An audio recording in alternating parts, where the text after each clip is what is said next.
Il y avait beaucoup de supputations là-dedans. La RDC appartient à des organisations régionales. La RDC est un pays aux atouts considérables, multiples. Et donc, quand on parle d'en faire une Allemagne d'Afrique, mais ça veut dire que c'est dans plusieurs domaines. L'élo, par exemple, tant au Bazako Beta Lissolo, il y a minerai stratégique. L'élo. On pense à qui? Demander à un président, c'est de dire la vérité à la population. Ça qu'on demande à un président. Plus grave encore, lorsque le monsieur dont vous parlez, en 2013, fait une demande d'application de visa pour les États-Unis. 2013, c'est les premiers dans le site qui a fait apparaître toutes les entrées qu'il est arrivé aux États-Unis. Il a commencé en 2013. En 2013, il était gouverneur de la province de Katanga, n'est-ce pas? On a enterré des femmes vivantes et ce n'est pas un secret, l'Ouganda a été condamné. Et aujourd'hui, il pense que ce que lui a fait, que Moïse Katumbi est capable de le faire. Non. Lorsqu'il parle du Rwanda, en disant que le conseiller spécial de Moïse Katumbi était en contact avec les Rwandais, mais M. Christian Lusakweno, que Jean-Pierre Bemba vous regarde dans les yeux, qui vous demande si lui ne fait pas des affaires avec les Rwandais aujourd'hui où nous parlons. Vous faites des affaires avec les Rwandais? Lui, Jean-Pierre Bemba. Non, je parle de... Nous, jamais. Moïse n'a jamais été en contact ni fait des affaires avec des Rwandais. Mais posez la question à Jean-Pierre Bemba, le 13 juillet 2023, alors que le Rwandais, on traite Kagame de tout, il a été faire quoi à Kigali?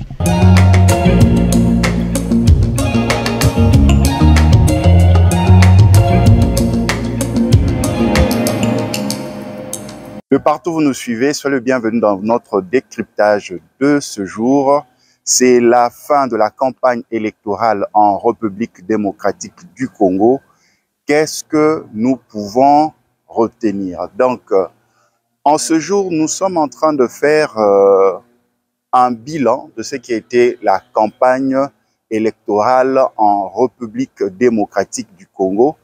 Qu'est-ce qui se dégage? Quelles sont les impressions?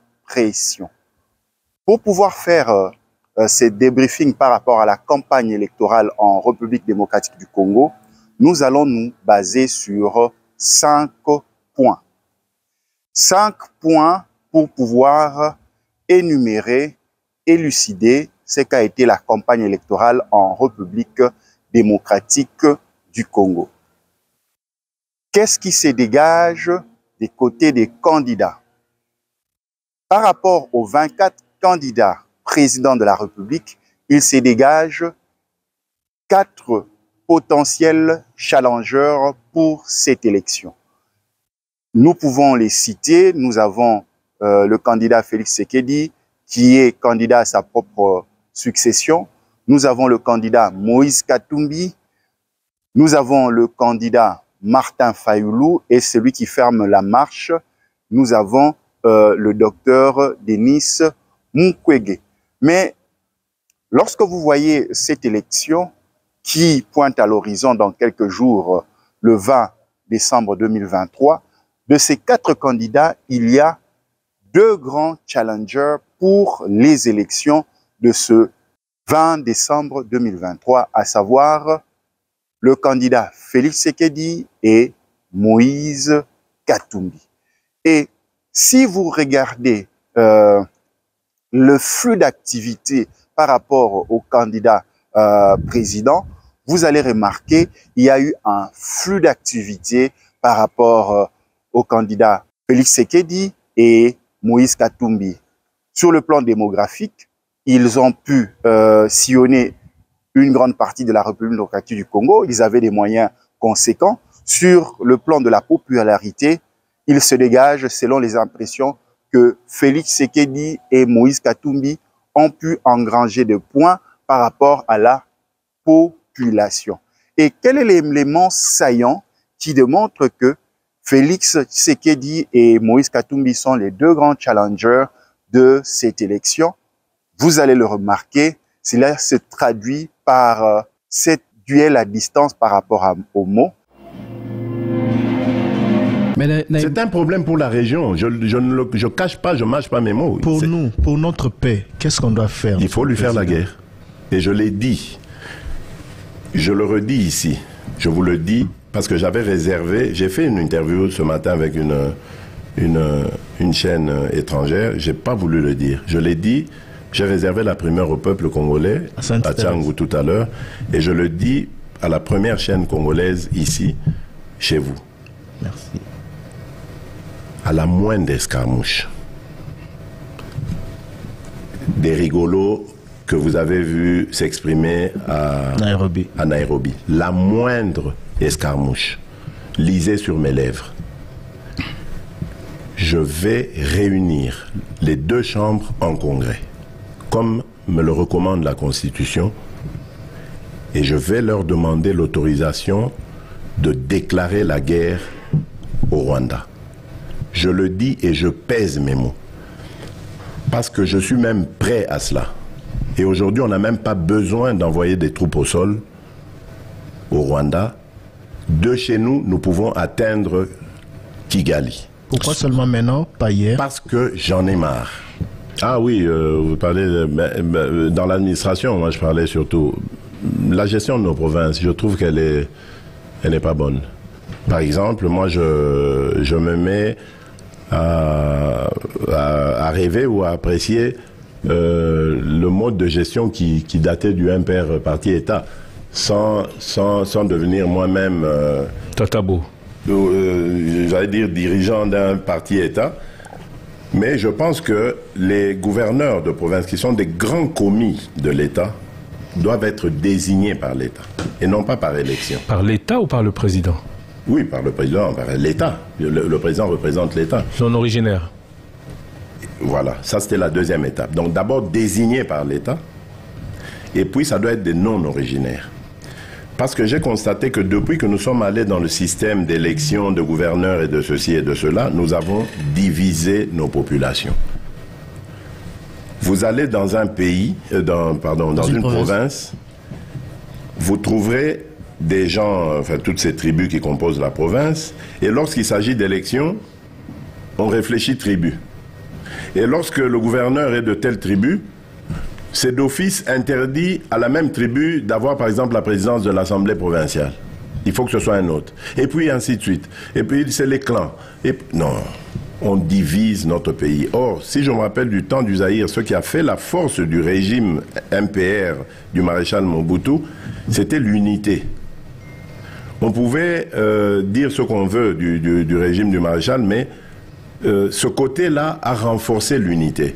On voyait un type du Congo central, par exemple, être gouverneur à l'est de notre République.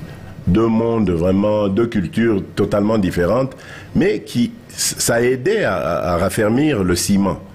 Et aujourd'hui, depuis que tout ça est terminé, mais vous avez ce qu'on voit aujourd'hui au Katanga, des individus qui tiennent carrément des discours anti-tribaux. Enfin, ça devient dangereux pour l'unité nationale. Pour mettre de la poudre aux yeux, c'est eux les véritables criminels. C'est pas nous qui sommes aujourd'hui en train de faire des efforts. Le député national ou autre aujourd'hui, il a besoin de moyens. Mais il va être député pourquoi? Donc, si on l'a élu, c'est pour qu'il ait les moyens de sa politique. Je ne défends pas les 21 000, je ne suis pas là-dedans. Je vous ai parlé de salaire et tout ça. Ça ne m'intéresse pas. Mon salaire, je vous le dis, je l'ai dit une fois d'ailleurs à Christian, je ne le connais pas. Jusqu'à aujourd'hui, je ne le connais toujours pas. Et vous vivez comment? Mais je vis parce que je suis chef de l'État. L'État met à ma disposition ses moyens pour que je me déplace, pour que je fasse ceci, pour que je fasse cela. Mon salaire ne m'intéresse pas. Moi, j'ai une assistante financière qui s'occupe de tout ça. Et lorsque je dois faire des interventions personnelles, je les fais personnellement. Je l'appelle, je dis, maman, fais-moi ça, sur mes revenus. Parce que ça ne m'intéresse pas. Vous savez, moi j'ai un principe. Je pars d'un principe. Vous ne trouverez jamais que j'ai des maisons. Notez-le, jamais. Pourquoi? Parce que quand je meurs, je n'emporte pas ça avec moi. Et j'ai éduqué mes enfants de cette manière, en disant, moi je ne serai pas un papa qui va vous laisser des beaux méngos en tout ça. Non, ça ne sert à rien.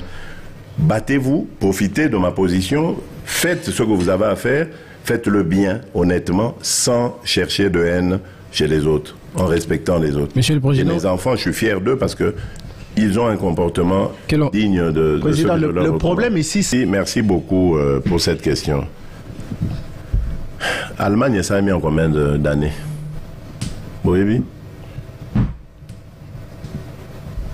Bamboula et Belé. Ah.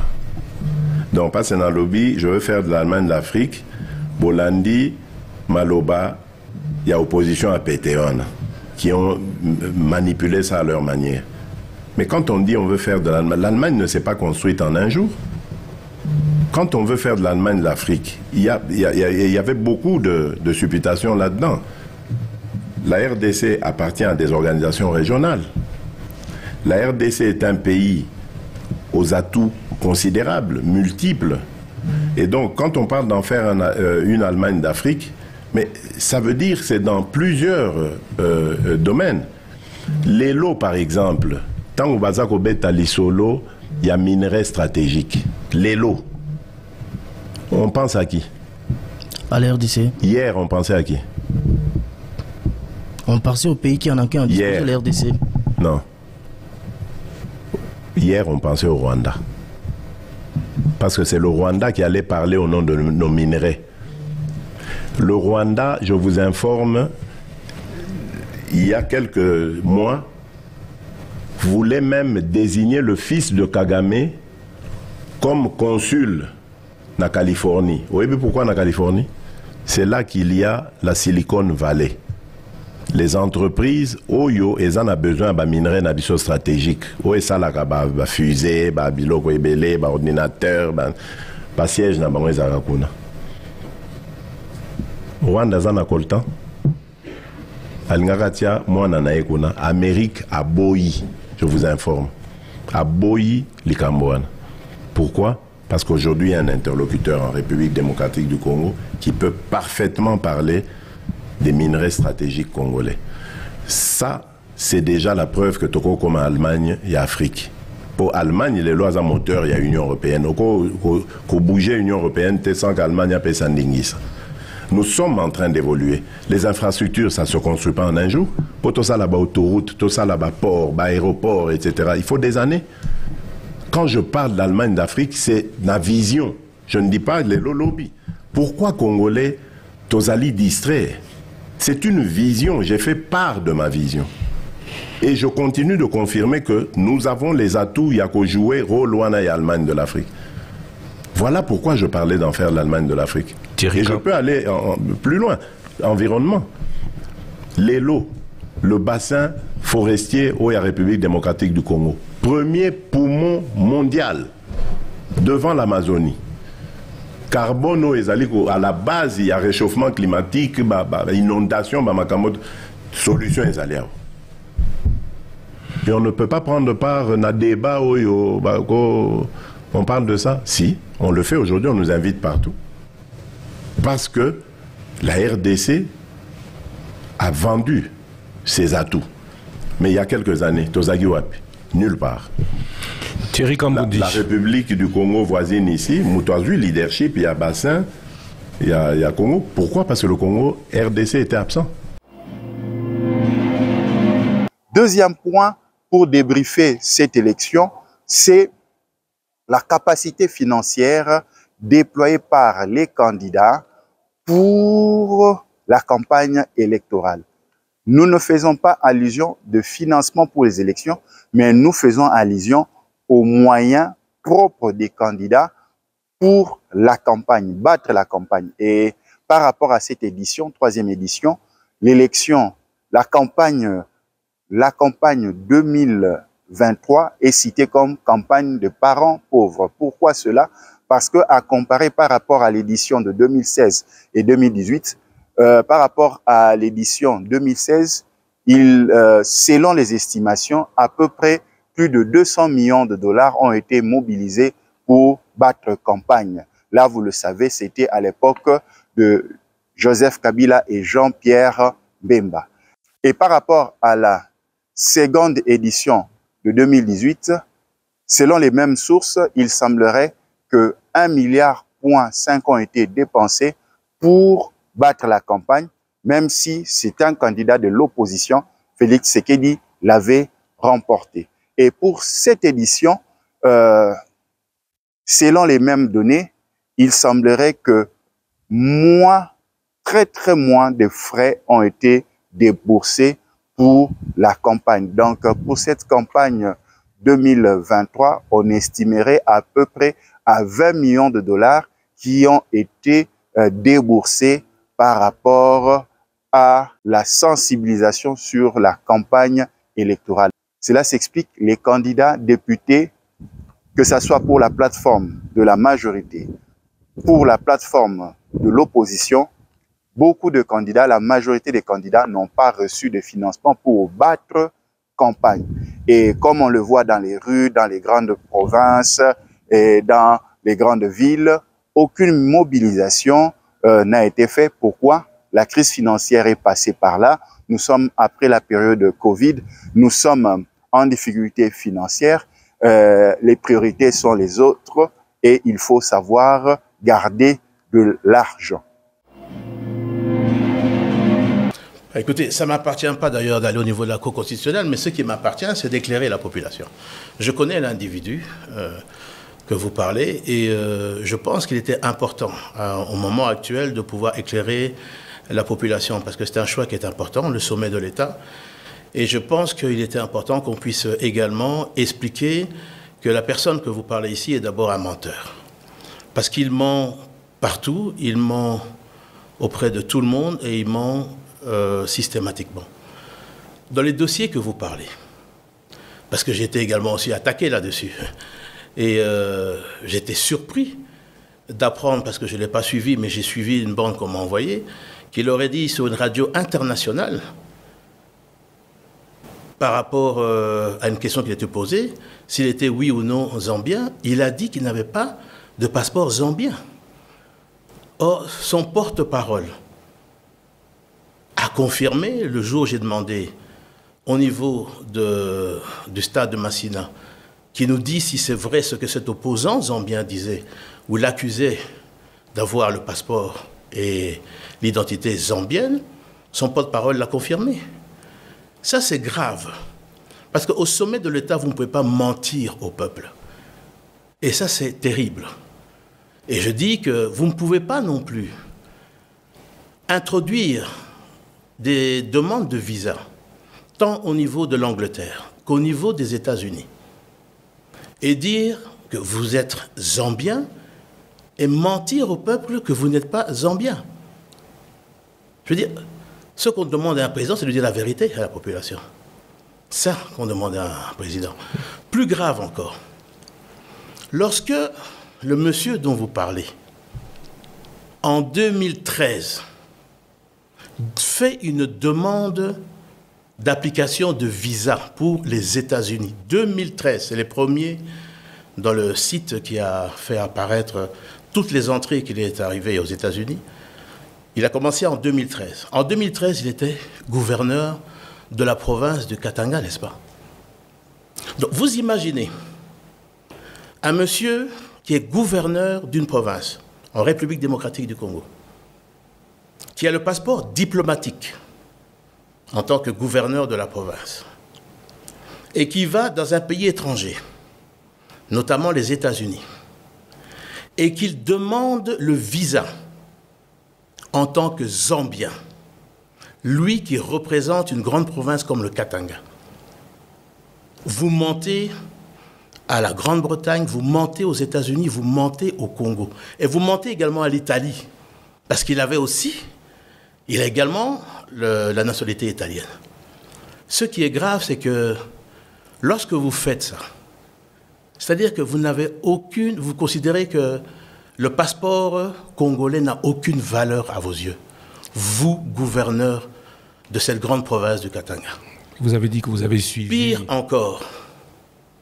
Pire encore, vous minimisez l'importance du passeport congolais et vous le privilégiez au passeport zambien. C'est-à-dire que vous n'êtes ni congolais, ni dans l'âme, ni dans l'esprit, ni même dans le sang. Et je vous dis, je le défie même de connaître l'hymne national congolais. Ces accusations resteront lettre morte. Seuls les candidats, vous l'avez dit tout à l'heure, peuvent apporter des faits nouveaux. Pourquoi ne pas l'avoir fait via votre candidat si vous êtes si sûr des informations que... Les informations sont là à la place. Je veux dire, il appartient à ceux qui jugent bon de pouvoir le porter au niveau de la justice de le faire. Et s'il est élu? Mais s'il est élu, je veux dire, c'est ça la volonté du peuple, mais je ne pense absolument pas. Et le troisième point de l'analyse de cette campagne, c'est par rapport aux messages. Quels sont les messages qui ont été abordés par chacun des candidats? Là, nous voyons les candidats députés, nous voyons les candidats présidents. Ils avaient des plans qu'ils devaient mener, mais il y a eu un problème. Ils n'ont pas eu suffisamment de temps pour pouvoir déployer, développer leur programme. Parce que à peu près un mois, 30 jours de campagne, ou moins de 30 jours de campagne, il fallait mobiliser. Et ils n'avaient pas de temps pour parler à la masse de leur campagne. Ils n'avaient même pas de temps pour passer dans les médias parce qu'ils ont privilégié le terrain. Et sur le terrain, il faut trouver des mots pour haranguer la population. Vous n'allez pas passer de temps à lire des rapports, à lire des documents. Il faut trouver des mots qui emballent les partisans, les militants qui viennent vous soutenir. Et sur le plan de la communication, sur le plan des objectifs, il y a eu un problème. Il fallait s'adapter par rapport à la population, à la masse qui venait, parce que au lieu que le candidat président ou le candidat député puisse présenter son programme, il était buté à répondre aux déshydratats, aux préoccupations de sa base, de son électorat. Donc, il fallait mettre à côté les plans mis en place par l'équipe de campagne. Donc, deux fois, ils étaient déplacés. Et ça prenait des heures. Et surtout, un élément important, les voies de communication étant vraiment délabrées, il fallait mettre des heures et des jours pour arriver. Et même pour certains qui sont à Kinshasa, qui est la capitale, il y avait des difficultés pour atteindre certaines bases. Vous êtes le porte-parole adjoint de Moïse Katumbi. Quelle est votre réaction? Ben, d'abord regrettable parce que non seulement Jean-Pierre Bemba s'est après à Moïse Katumbi, mais aussi à nos frères de l'Équateur, parce que lorsqu'ils pensent qu'ils sont des marchandises qu'on peut acheter avec 250 000 $, c'est quand même malheureux, puisqu'il doit respecter quand même les habitants de ce coin dont ils pensent être originaires. Ce qui est vraiment regrettable, puisque ce que nous savons, Jean-Pierre Bemba lui-même a touché 10 millions de $, pour aller avec à l'Équateur. Je pense que nos frères de l'Équateur n'ont touché aucun rond. L'argent qu'il a dépensé pour louer les hélicoptères, il aurait pu s'en servir pour faire des routes, permettre à ce que nos frères et sœurs puissent circuler librement à l'Équateur. Face à cet échec, sans bilan, sans rien, il est venu ici pour raconter n'importe quoi, ce qui est malheureux pour quelqu'un qui n'a pas de leçons, ni de moralité, ni de quoi que ce soit à donner aux gens. Tout le monde sait que Jean-Pierre Bemba a vendu ce pays à l'Ouganda. Il est allé en Ouganda, il a pris Museveni. Vous n'avez qu'à voir les photos, le 14, avec Museveni, derrière Museveni, à Gbadolite, où il est arrivé. Et d'ailleurs, ce que nous rapportent les gens de Gbadolite, c'est lui qui a pillé tous les biens du maréchal qu'il a trouvé là-bas, et il est venu avec l'armée ougandaise. Donc il a trahi ces pays en amenant des étrangers chez nous, et il a circulé avec eux. Ils sont arrivés à Kisangani, où ils ont commis des massacres, on a enterré des femmes vivantes, et ce n'est pas un secret, l'Ouganda a été condamné. Et aujourd'hui, il pense que ce que lui a fait, que Moïse Katumbi est capable de le faire. Non. Lorsqu'il parle du Rwanda, en disant que le conseiller spécial de Moïse Katumbi était en contact avec les Rwandais, mais M. Christian Lusakweno, que Jean-Pierre Bemba vous regarde dans les yeux, qui vous demande si lui ne fait pas des affaires avec les Rwandais aujourd'hui où nous parlons. Vous faites des affaires avec les Rwandais? Lui, Jean-Pierre Bemba. Non, je parle de... Nous, jamais. Moïse n'a jamais été en contact ni fait des affaires avec des Rwandais. Mais posez la question à Jean-Pierre Bemba, le 13 juillet 2023, alors que le Rwandais, on traite Kagame de tout, il a été faire quoi à Kigali? Lui, Jean-Pierre Bemba, il était à Kigali avec un Falcon 900EX. Je vous donne l'immatriculation de l'avion qu'il a pris pour aller à Kigali. Et c'est un avion Falcon 900EX, immatriculé ZSFCI, qu'il a pris, qu'il est allé avec à Kigali. Donc voilà les gens qui nous trompent. Tout le temps, on vous dit Rwandais, Rwandais. Les gens avec le Rwandais, eux, ils sont en contact avec le Rwandais. Et ils font des affaires avec le Rwandais. Et je peux vous citer même des noms des gens avec qui il était dans l'avion pour aller à Kigali. Donc ici, qu'on ne se choue pas des gens. Moïse Katumbi bat sa campagne, il veut la démocratie, il n'est pas tribaliste non plus. C'est que Jean-Pierre Bemba oublie. Ce n'est pas Moïse qui va mettre les communautés entre eux. Moïse Katumbi, devenu gouverneur, a restitué tous les biens des Kassaïens qu'on avait pris. Il a autorisé aux Kassaïens de rentrer au Katanga et beaucoup de Kassaïens étaient mieux à l'époque où Moïse était gouverneur, et pas du tout. Il faut rappeler à Jean-Pierre Bemba, si lui n'a rien comme argent, tout ce qu'il a géré tombé en faillite, il continue à vivre sous le mamelle de son père, ce n'est pas le cas de Moïse Katumbi. Moïse Katumbi est devenu gouverneur en état millionnaire. Avant de devenir gouverneur, il n'a pas fait fortune en devenant gouverneur. Si lui a fait fortune en devenant vice-président de la République après qu'on ait tué des Congolais, ce n'est pas le cas avec Moïse Katumbi. Si lui a vendu, aujourd'hui on lui doit 27 millions par la RV avec des avions pourri qui ne vaut même pas 300 000 $, ce n'est pas le cas de Moïse Katumbi. Moïse Katumbi ne s'est pas enrichi quand il devient gouverneur. Il est devenu gouverneur étant riche, étant milliardaire déjà à cette époque-là. Et les témoignages sont là, qui nous disent quand est-ce que Moïse Katumbi a fait. Et d'ailleurs, en devenant gouverneur, il s'est porté plusieurs fois garant pour obtenir des crédits, pour permettre à ce que même les travailleurs de SSS puissent être payés, même pour avoir des crédits pour faire certains travaux au niveau du gouvernorat du Katanga. Donc voilà quelqu'un qui s'est donné bec et ongle pour sa patrie, pour sa nation. Vous les traitez d'immoralité. Jean-Pierre Bemba d'immoralité? Non. Nous avons perdu Igo Tanzambi ici à Kinshasa parce qu'il parle de la des élections. Mais pourquoi les gens sont morts ici? Parce que Jean-Pierre Bemba a refusé de reconnaître les résultats des élections. On a tué. Qu'il aille, moi, mais est-ce qu'il a déjà donné, il s'est donné la peine d'aller visiter la famille d'Igo Tanzambi, un homme d'affaires qui n'avait rien à voir. Et beaucoup de gens sont morts. Donc Jean-Pierre Bemba, derrière lui, les pygmées ne peuvent même pas s'approcher. Parce que le monsieur, on n'a pas de leçons à recevoir de moralité chez lui. Roger Lumbala l'attend là-bas. Qu'il aille à Paris, on va voir. Donc moi ici, je tiens à lui rappeler, nous voulons la cohésion nationale, nous voulons que les choses se passent bien. Tout ce qu'il a décrit sur votre micro, c'est la peur de perdre. Il n'a rien fait pour aider le pays à avancer. Ministre de la Défense, aucun bilan, zéro. On n'a pas récupéré un seul centimètre. Vous lui avez posé la question ici. Il était incapable de vous dire ce qu'il a pu faire. Mais nous, dès qu'il est arrivé, ils sont arrivés aux affaires, nous continuons, lui, ministre de la Défense, à perdre. Je l'ai vu énervé les jours du dépôt de la candidature du président Félix Tshisekedi, où Jean-Pierre Bemba, on lui a interpellé pour lui demander Bounagan est toujours entre les mains. Il s'est énervé. Voilà quelqu'un qui n'aime pas la contradiction.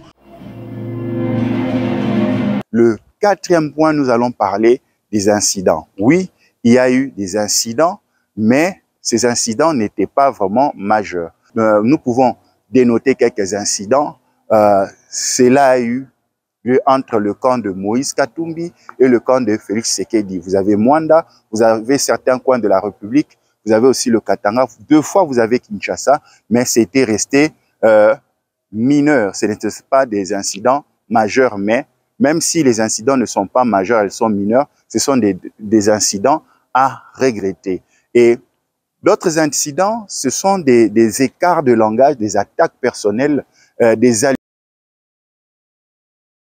ont été dénotés, notamment au Katanga, et cela est à condamner, faire allusion à la tribu, faire allusion à la provenance, ne doit pas avoir lieu dans la campagne électorale.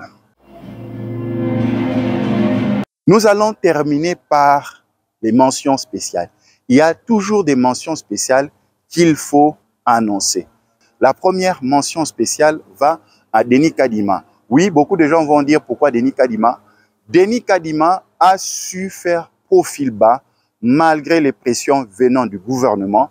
Vous le savez, à plusieurs reprises, Denis Kadima devait avancer par rapport à son calendrier, mais il était buté par rapport au financement, par rapport aux objectifs, aux planifications du gouvernement de Sama Lukonde, repoussant son calendrier et le mettant en difficulté. Et jusqu'à la fin, Denis Kadima a tout pris sur lui, notamment avec le déploiement des kits électoraux. Denis Kadima était même incapable de pouvoir citer ou donner la faute au président de la République ou au gouvernement de la République démocratique du Congo parce qu'il a voulu faire profil bas. Denis Kadima, mention spéciale pour cette attitude fort louable afin de maintenir la paix et la quiétude et l'assurance dans ces moments électoraux.